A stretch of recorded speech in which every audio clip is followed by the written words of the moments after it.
السلام علیکم، میں ہوں عامر خاکوانی، اپنے فیس بک یوٹیوب چینل آپ کا خیر مقدم۔ آج کے ولاگ میں ہم بات کرتے ہیں کہ غزہ میں حماس کی کیا پوزیشن ہے، اور اگر اسرائیل نے حملہ کیا، حماس پہ زمینی اٹیک کیا جس کے کافی امکانات ہیں، تیاری ہو رہی ہے، تو کیا غزہ کو اسٹالن گراڈ بنایا جا سکے گا یا نہیں، اس پہ بات کرتے ہیں۔ اور کیا زمینی جنگ کے لیے کیا کیا تیاری ہے، کیا انہوں نے انتظامات کر رکھے ہیں، اور کس حد تک ریزسٹنس ہو سکتی ہے، اور جو یرغمالی ہیں اسرائیلی، تو لوگ جو یرغمال بنائے گئے ہیں ان کو کس طرح شیلڈ کے طور پہ استعمال کیا جائے گا، اور حماس کے اس اٹیک سے ریجن میں کیا کیا اثرات آ رہے ہیں، اس پہ بات کرتے ہیں۔ جو نئے دوست چاہ رہے ہیں دیکھنے ہیں، وہ چاہیں تو سبسکرائب کر لیں چینل کو، اگر اچھا لگے ویڈیوز اپنے دوستوں میں، اپنے حلقے میں متعارف کریں، اپنا کمنٹ دیا کریں، فیڈ بیک دیں۔ دیکھیں، حماس کے پہلے دو تین باتیں یہ سمجھ لیں، اس سے بعض لوگ تنقید کر رہے ہیں کہ حماس نے یہ غلط کیا۔ دیکھیں، حماس یہ سمجھ لیں کہ 41 کلومیٹر، میں نے پہلے بھی بات کی تھی، 41 کلومیٹر لمبی اور 25 کلومیٹر چوڑا غزہ کی پٹی جو علاقہ ہے، تو یہ غزہ جو ہے ایک 41 کلومیٹر لمبی جیل ہی تھی، یعنی سمجھ لے اوپر سے چھت نہیں، ان کے پاس نہیں تھی، کھلے آسمان والی جیل تھی، ان کے پاس ہر قسم کی پابندیاں تھیں، ریسٹریکشن تھی، جو تھوڑا بہت سامان سرنگوں سے آئے تو آئے، نہیں تو معاشی ناکہ بندیاں تھیں، اور لوگوں پہ پابندیاں تھیں، اور بیچ میں لوگ غزہ میں چونکہ روزگار کی ہر جگہ اب بالکل آپ نے بند کیا ہوا ہے ایک جگہ کو، دنیا میں کہیں سے بھی نہیں آ سکتا۔ وہاں سے ایئرپورٹ ایک بنایا تھا، وہ بھی بمباری کر کے تباہ کر دیا۔ غزہ کا کسی پوری دنیا سے رابطے کا کوئی راستہ ہی نہیں ہے، کوئی وہاں پہ روزگار نہیں ہے، کوئی آپ جانا چاہیں، کوئی انڈسٹری لگانا چاہیں، کوئی کام کرنا چاہے، ہے ہی نہیں۔ اب اس میں سے غزہ کے بہت سے لوگ پہلے روزانہ اسرائیل جاتے تھے کام کے لیے، ڈیلی دیہڑی کے لیے، ایک وقت میں 1 لاکھ تک پہنچ گئے تھے لوگ، پھر یہ بند ہو گئے، پھر یہ جب لڑائیوں ہر جھڑپوں کے بعد اسرائیل بند کر دیتا ہے،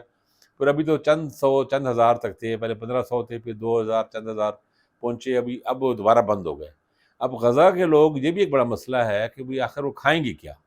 آپ نے ان کے لیے تمام روزگار کے راستے بند کر دیے۔ آپ اندازہ لگائیں نا، ایک ایسا محلہ ہے، آپ اپنے جس شہر میں رہتے ہیں اس کسی ایسے محلے کا تصور کر لیں جو محاصرے میں ہے، اب وہ لوگ نہ آ سکے، وہاں کوئی آ سکے نہ جا سکے، کوئی ان کے پاس کام نہیں ہے، کوئی روٹی نہیں ہے بنانے کی، انڈسٹری نہیں ہے، کوئی کام، کوئی جابز نہیں ہے، بجلی اور ہر چیز تمام باہر سے، اب جب چاہیں وہ بند کر دیتے ہیں، کوئی کسی قسم کا راستہ نہیں، تو آخر کب تک وہ لوگ وہاں رہیں گے؟ آپ وہاں پہ چلو اسکول بھی ہوگا، یا اپنے آپ کو پیرنٹس اپنے بچوں کو خود پڑھا رہے ہوں گے، لیکن آپ کو راشن کے لیے بھی آپ کو لائنوں میں لگنا پڑے گا، تنگ ہونا پڑے گا، جو محدود تھوڑا بہت سامان آئے گا اسی سے گزارا کریں گے، تو وہ آپ کے لیے ہر چیز الٹیمیٹلی، اور یہ صورتحال کئی سالوں تک رہے، 15 سالوں تک، 16 سالوں تک رہے، تو بہت چیزیں مشکل ہو جاتی ہیں، اور ایسے لگ رہا ہوتا ہے کہ یہی ہمارا انجام ہے، رزلٹ یہی ہے۔ انہوں نے بتایا تھا کہ فلسطینی جو دوسرا علاقہ ہے فلسطینی اتھارٹی کا، وہ جو غزہ کے علاوہ جو ویسٹ بینک جسے کہتے ہیں، مغربی کنارہ، یہ جارڈن کے والے سے مغربی کنارہ بنتا ہے، تو وہ بھی 135 کلومیٹر کا فاصلہ ہے دونوں میں، یہاں 22-23 لاکھ ہے، وہاں 25-26 لاکھ ہے آبادی، اس کے بھی اسی طرح کی پابندیاں، اسی طرح کے مسائل ہیں۔ اور بس اس کے علاوہ جو مشرقی یروشلم ہے، جو علاقہ بیت المقدس کا، وہ تو ویسے ہی اسرائیل نے قبضہ کیا ہوا ہے، اور یہ جو 25-26 لاکھ، ان میں سے 2 لاکھ وہاں پہ یہودی بستیاں بھی بات کر رکھی ہیں ویسٹ بینک میں، جہاں جو سیٹلرز ہیں ان کے وہاں مسائل ہوتے ہیں، ان کے پاس گن بھی ہیں، اسلحے ہیں، وہ لڑائیاں جھگڑے اور چیزیں چلتے رہتے ہیں۔ حماس کے لوگ اس انتہائی اقدام پہ مجبور بھی ہوئے، اور پورے ریجن کو اب یہ جو بھی پلان جس کا تھا پیچھے، جو بھی اس کے ہیں بات، اب وہ بہرحال ایک بار تو انہوں نے سب چیزیں ہلا دی ہیں، اور پتہ لگا ہے کہ اس طرح فلسطین ایک بہت بڑا ایشو ہے۔ اب جنہوں نے کیا ہے، ہم نے اپنی جانیں ایک اور سب چیزیں سوچ کی، کیلکولیٹ کر کے کیا، اور ہزارہا، اب جتنا اسرائیلی وہاں پہ اس حملے میں ہلاک ہوئے، اتنے تقریباً فلسطینی شہید ہو چکے ہیں، اور یہ سارے حماس کے حملے میں تو اسرائیلی فوجی بھی مرے ہیں نا، چیک پوسٹوں پہ انہوں نے حملے کیے ہیں، فائرنگ کی ہیں، فوجی گاڑیوں کو بھی، ٹینک بھی تباہ کیے ہیں، اور سب کچھ انہوں نے فوجیوں پہ بھی حملے کیے ہیں جہاں جہاں ان کے ہاتھ آئے ہیں فوجی، تو اس میں تو سارے شہری ہی مر رہے ہیں۔ اسرائیل اپنی مرضی سے جس بلڈنگ کو چاہتا ہے گرا دیتا ہے، اور وہ میں نے بتایا تھا غزہ میں ہائی رائز بلڈنگ ہونا مجبوری ہے، کیونکہ وہ بہت تھوڑی جگہ پہ، جگہ کے پاس محدود ہے، اور کنجسٹڈ بہت ہے، اب لوگ آبادی وہاں پہ کافی ہے، ادھر آبادی میں اضافہ بھی تیز ہو رہا ہے، تو وہاں مجبوراً ان کو ہائی رائز بلڈنگ بنانی پڑتی ہے، 8 10 12 منزلہ، تو وہ ان سب پہ جب ایک ہوتے ہیں، آپ اندازہ لگائے اتنی بلڈنگیں تباہ ہو رہی ہیں، سردیوں کا موسم آ رہا ہے، تو لوگ بالکل ہی بیزار و مددگار ہو رہے ہیں، اور یہ معاملہ بڑھ رہا ہے، اور اسرائیل کا اگر اس نے لیکن اس میں آپشن یہ ہے کہ غزہ والے لوگ بیچارے تباہیوں کے عادی ہیں، وہ ڈٹے ہوئے ہیں جیسے بھی ہیں، بہادری سے مقابلہ کرنے کی کوشش کر رہے ہیں، لیکن اگر اسرائیل نے اٹیک کیا، یہ ایک اہم سوال ہے۔ حماس نے اپنی پلاننگ میں یہ چیز یقیناً شامل کی ہوگی کہ، اور وہ حماس سے کچھ کہہ رہے ہیں ان کے کمانڈر، خاص طور پہ عزالدین القسام بریگیڈ کے لوگ، ان کے کمانڈر، کہ اگر انہوں نے کیا تو ہم اسے اسٹالن گراڈ بنائیں گے۔ اسٹالن گراڈ آپ کو یاد ہوگا وہ شہر تھا جو سیکنڈ ورلڈ وار میں جب جرمنی نے اٹیک کیا تھا تو انہوں نے اتنی فائٹ کی تھی اس جگہ پہ، ایک ایک انچ پہ فائٹ کی تھی، اور وہاں اس کا محاصرہ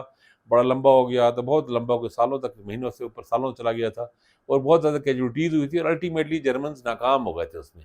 اور وہی ان کے لیے بہت مہنگا اور بھاری پڑ گیا تھا، اور اسے وہ پوری دنیا میں ایک ریزسٹنس کا ایک آئیکون ہے، ستارہ بن گیا ہے اسٹالن گراڈ بنانا اسے۔ تو یہ جو شہر بنانا، تو غزہ کو بھی اسی طرح وہ فائٹ کرنے کا ارادہ ہے، اور ان کا وہاں پہ انہوں نے چھوٹے میسائلز بھی اور گنز بھی اور چیزیں اور لینڈ مائنز اور اس طرح کی چیزیں انہوں نے کچھ اسمگل کر کے ویپنز اور خود بنائے ہیں، اور چیزیں انہوں نے جگہ جگہ پہ کر رکھی ہے، ان کو خیال ہے کہ ہم ان کو فائٹ کریں گے، ریزسٹ کریں گے، لیکن ظاہر ہے اتنی ایک روتھلیس آرمی ہے، اتنے جدید ہیوی میکنائزڈ وہ بختربند گاڑیوں کے ساتھ، ٹینکوں کے ساتھ اس طرح اٹیک کریں گے، تو وہاں پہ اب کتنی کر سکتے ہیں، لیکن ان کا ارادہ تو ہے کہ ہم اس طرح کر ریزسٹ کریں گے۔ اب وہ کیا ہوتا ہے، کتنا ہوتا ہے، اب اس میں ظاہر ہے اسرائیل کے پاس سیٹلائٹ کے ذریعے اور چیزوں کے سارے وہ پوری ایک ایک چیز کو دیکھ رہے ہوں گے، اچھی طرح واچ کر کے ہی کریں گے، لیکن غزہ کے جو حماس کے لوگ ہیں وہ بھر پر امید ہیں کہ ہم ان کو ٹف ٹائم دیں گے اگر اسرائیل نے لینڈ اٹیک، لیکن میرا خیال لینڈ اٹیک وہ بعد میں کرے گا، پہلے تو وہ محاصرہ کو سخت کر رہا ہے۔ اب دیکھیں نا، ایک بلاکیڈ ان کا جو ہے، پانی تک بھی انہوں نے، بجلی اور ہر چیز بند کر دی ہے، راشن ٹوٹل ایک بلاکیڈ ہے۔ اب ٹوٹل بلاکیڈ مطلب یہ ہے کہ اب اس میں اب جب آپ کو بجلی نہیں ہوگی تو آپ آپریشن تھیٹر تک بھی چارج نہیں کر سکیں گے نا، چیزیں پتہ ہے سولر تھوڑا بہت ان کے پاس ہوگا انتظام، ممکن ہے کچھ ہو تو وہ اب یونائٹڈ نیشنز نے بھی کہا ہے، رشیا نے بھی، ٹرکی نے بھی، اور ملکوں نے سب کہہ رہے ہیں کہ یہ جنگ میں بھی آپ کو اجازت نہیں ہے کہ شہروں کو اس طرح بالکل محروم کر دیں اور کر دیں، لیکن اسرائیل چونکہ بہت روتھلیسلی ہمیشہ ریئیکٹ کرتا ہے، اور پہلے بھی کرتا رہا ہے۔ چلو حماس نے حملہ اب کیا نا، اس سے پہلے جو اتنی تباہیاں کی ہیں انہوں نے، اس نے کیا کیا، حماس اگر ایک راکٹ پھینک دیتے حماس کے لوگ تو جواب میں وہ آ کے 500 بندے مار دیتے تھے۔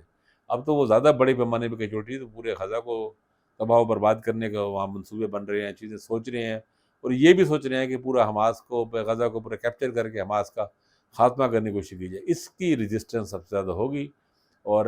جو بہرحال یہ ہے کہ اس ریجن میں جو خاص طور پہ عرب اسرائیل معاہدے جو ہو رہے تھے، سعودی عرب اسرائیل معاہدہ اگر تھا کوئی تجویز، وہ بھی ختم ہو گئی اور شفٹ ہوا ہے۔ اچھا، اس میں انٹرسٹنگ بات ہے، امریکنز اس میں اتنے خوش نہیں ہیں، امریکنز مڈل ایسٹ سے نکل کے اپنا فوکس چین پہ کرنا چاہ رہے تھے۔ اس پہ میں الگ سے بات کروں گا کہ چائنا پہ، امریکہ پہ، رشیا پہ، ایران پہ، اور سب لوگوں پہ کیا اس کے ساتھ، ایون پاکستان پہ کیا اس کے ساتھ ہے، ادھر بات لمبا ہو گیا ولاگ، اگلے ولاگ میں بات کروں گا انشاءاللہ۔ لیکن غزہ پہ ایک بڑی زمین و جنگ بھی ہونے جا رہی ہے۔ اب وہ حماس کے جنگجوؤں کا morale تو ان کا ہائی ہے، اور وہ کہتے ہیں، سمجھتے ہیں کہ ہم ان کو ٹف ٹائم دیں گے اور ان کو بہت کیجوٹی دینی پڑے گی، اور ان کو اگر قبضہ غزہ پہ کرنا پڑا تو اس کے لیے خاطر بہت خون بہے گا، ان کا اپنا خون بھی بہے گا۔ اب دیکھیں کیا ہوتا ہے، اللہ تعالیٰ ان سے مہربانی کرے، اللہ کرم کرے، بہت مشکل میں ہیں فلسطینی، تو کم از کم ہم ان کے اگر حماس سے اختلاف بھی کریں تو ان کی حکمت پہ یا اسٹریٹجی پہ اختلاف کر سکتے ہیں۔ ظالم بہرحال اس پورے معاملے میں آج سے نہیں، برسوں سے، اشروں سے وہ اسرائیلی ہے، اور یہ فلسطینی مظلوم ہے۔ جب مظلوم ہوتے ہیں یا سر تپا مظلوم ہوتے ہیں تو بہرحال مظلومیت کی اسی کیفیت میں وہ فرسٹریٹ ہو کے اس طرح کی انتہائی کارروائی بھی کر سکتے ہیں، یہ ہم سب کو سمجھنا چاہیے۔ اپنا خیال رکھیے، اللہ حافظ۔